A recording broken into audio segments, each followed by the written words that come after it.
either liminal or more animalistic rather than human, so they fall into that category. But yeah, there's the way that that manifests in the literature is incredibly amazingly, as I said, fascinating. It's just we could talk for 3 hours on that, 4 hours, you know. I'm good with this. Yeah. I mean, yeah, the okay, where do we start then? Okay. Hour one. Okay.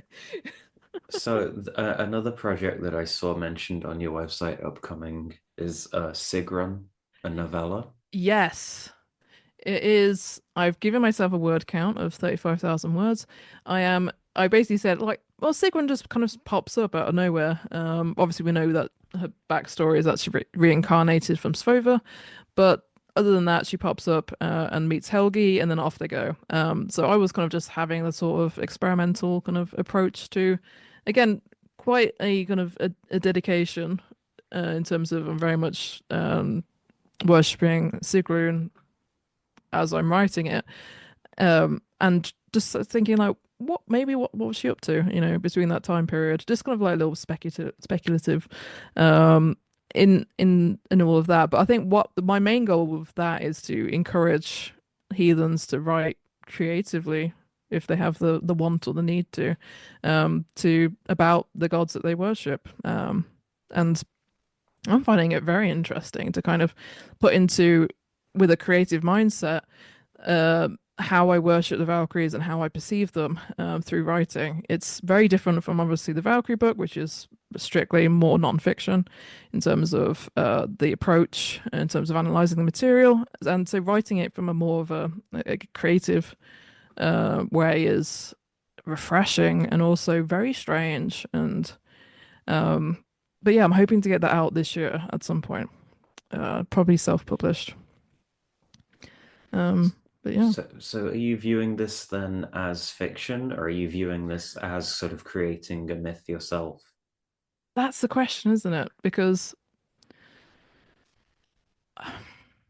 where is the line though? I don't know. That was my follow-up question. Where is the line?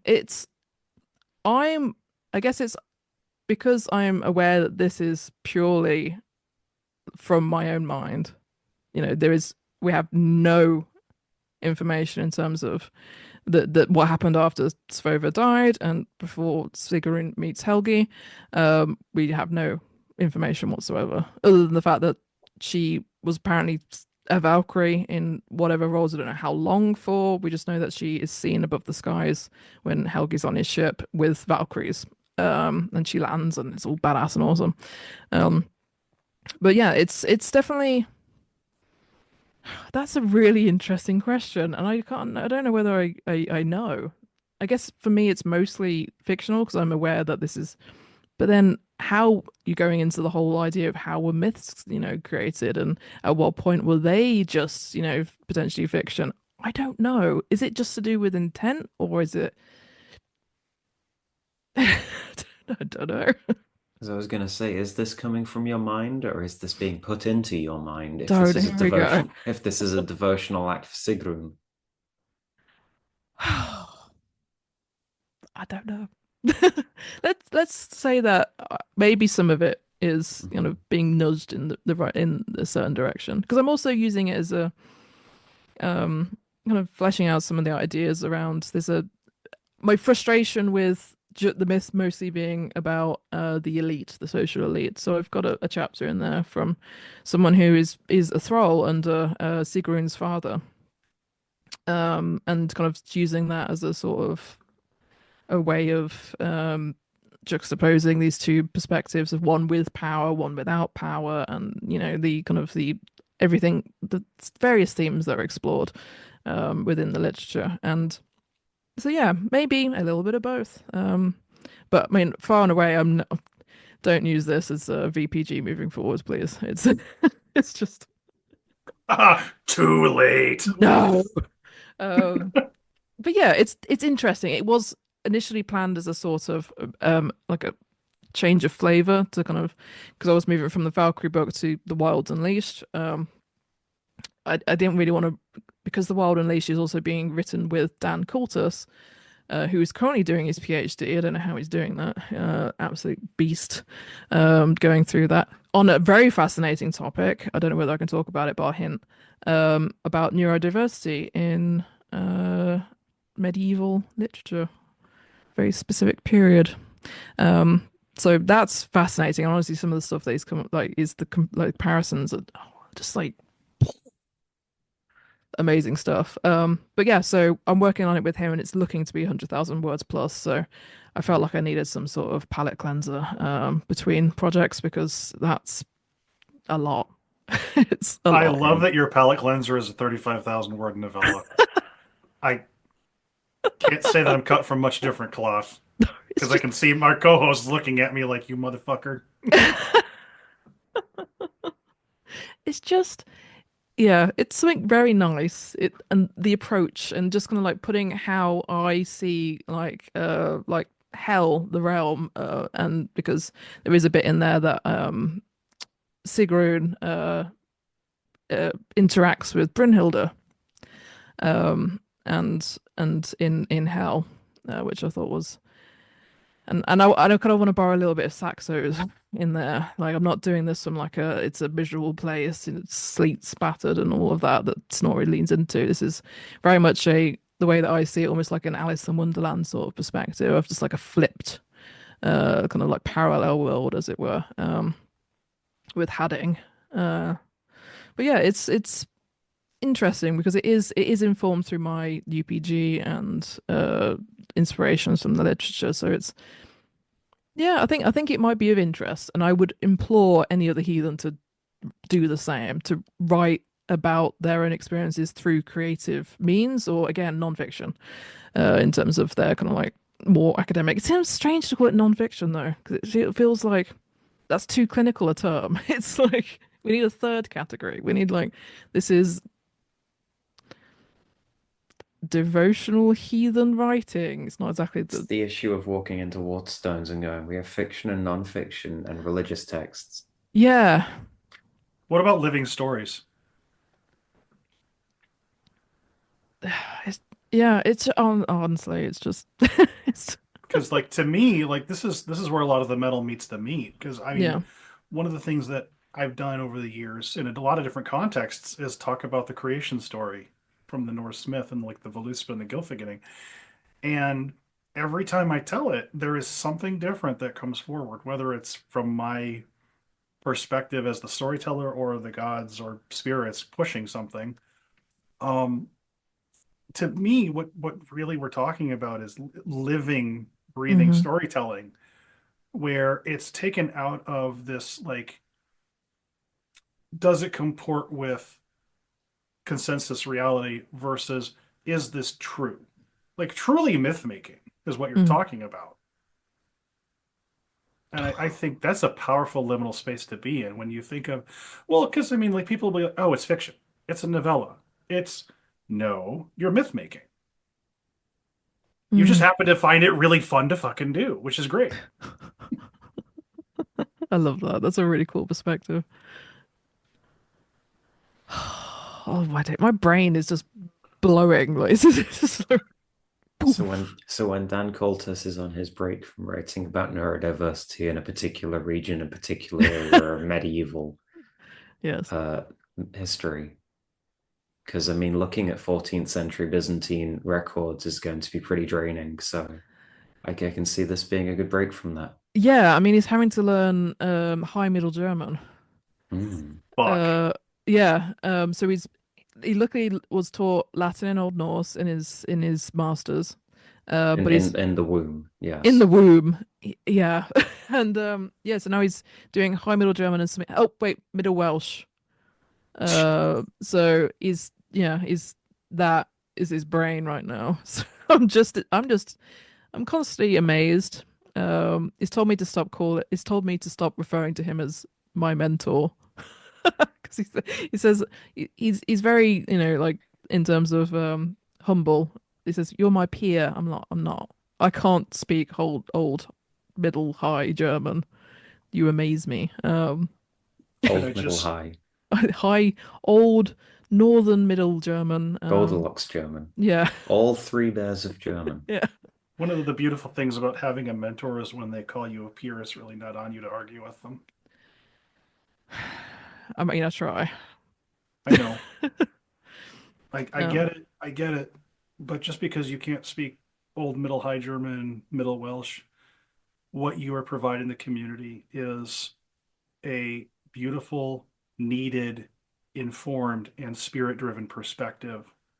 And you may not see the full unfolding of how dynamic an effect that has, either until you're in the grave or at least, 5, 10, 20 years hence.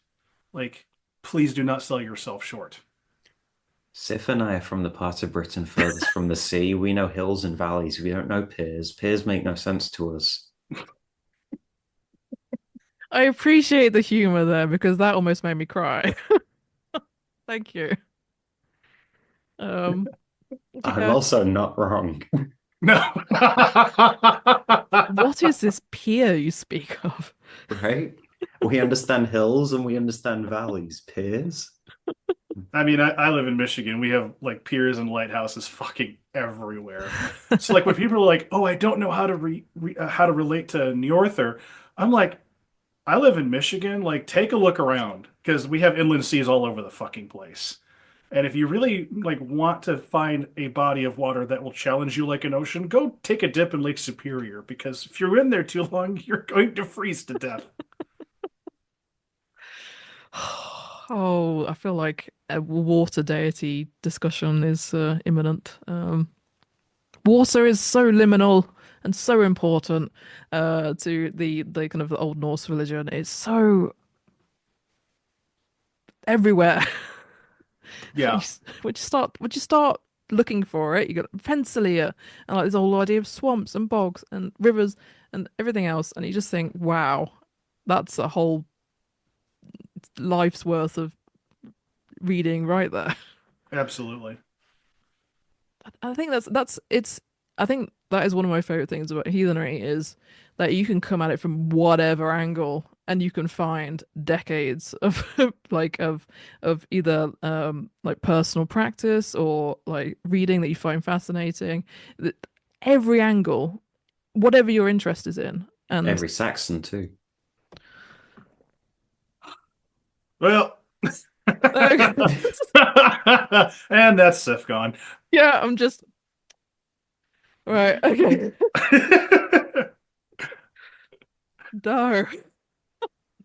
But I mean, like, if you've got a hyper focus, we have a god and or ancestor and or spirit for you. Absolutely. Pick any direction, literally any direction, and just go. Run. Like, and Or I think sail. oh, yes. I think that's kind of can be quite difficult to grasp if you're a new heathen who wants everything kind of like just read the Eddas. Those are the 100% truth. That's the Bible for you. And for me, I just want to be able to sit a new heathen down and go, what are you interested in? What drew you to this path in the first place? Go, you know, and form your own sort of practice from that, and the breadth of the material that we have, despite it being patchy and a little bit like fallible, um, has that opportunity to do that, and because this was people's lives and the complete kind of breadth of the human condition and all of that, people worshipping in their own way. It's still as valid today as it ever has been. But yeah, oh God, dear me, I've been So, talking a lot. so what I hear is we need to have you back on yet again. Not only when you get this next book written, but also in the intervening because there's so much we could tackle with liminality, the other, water. Just like pick a direction we could go in it, and that's one of the things I love about these exchanges around a sacred digital fire Yeah. is you get into this liminal space and sometimes time falls away and oh we've been here for 2 hours talking about Valkyries and the other and stuff, and it's one of the things that I love about heathenry. It's one of the things I love about animism and polytheism writ large is it's the breadth of human experience, and we're not separate from that experience of being people. hmm It's just there was a small fraction of that of that being recorded, and 99.999% of it hasn't. So go wild. Find your hyperfixations. And then enjoy. And then talk to other people about it. We need more people talking just about everything like this, or in groups, or as much as you feel comfortable, like normalizing discussion of heathenry and practice, because that's how this grows, you know. Yeah.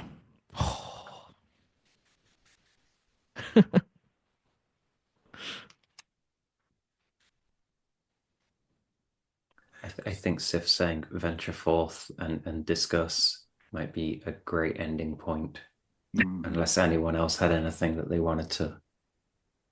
If I keep talking, we'll be here for another 2 hours. So fuck all the do till work. I appreciate it.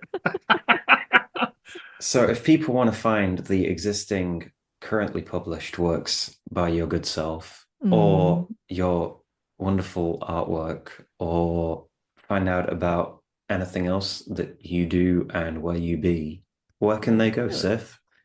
Oh, right. I'm primarily on Blue Sky at the moment. It's a nice place, nicer place than everything most other places. Valsif.bsky, whatever the account layout is. I'm under Valsif, Valsif. Sif of the Slain is my angle there. Oh God, I didn't even talk about Sif. Anyway, right. I think you did last time. Don't worry. Okay, good. I am on Instagram at Lady Valsif, I believe.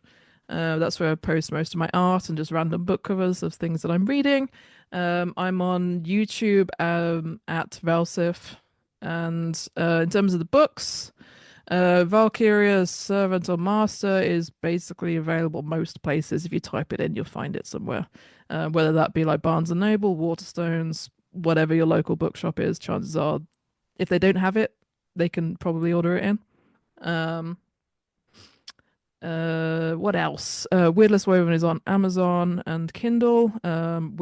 It's also randomly in Gelling Dragon and Waterstones if you're in the UK. And we are trying to ship it to other places because Amazon's boo. I think that's it. Is that it? I believe so. We'll add the link to She Who Becomes Death into the show notes as well. Yeah, that's a free access paper, and I want to do more of that. I definitely want to do more of that. I want to write more papers moving forwards. Awesome. Thank you very much. Well, thank you. All right, beautiful people. I want to thank all of our. Oh wait, we didn't plug your pluggables. Snow, plug your pluggables. You can find me at snowthegoth.com, where I be doing things. Emily, what about you? You can find me at streakingfate.wordpress.com. Santh? All right, you can find me at saranth.wordpress.com. You can support me on patreon.com/SaranthOthenson. So if you want to commission me for a topic, a prayer, or if you want to get some spiritual consultation, you can find me there. You can also find me online elsewhere as Saranth on pretty much any social media network. And you can find this show on patreon.com/AroundGrandfatherFire. And you can find us on Discord. You do not have to be a member of the Patreon to be a member of the Discord. Please come in. The fire is fine. And join us around the fire. And I want to thank all of our listeners, all of our supporters, and everybody who has been with us today to sit down around the grandfather fire and listen and talk. So we will see you next time around the fire.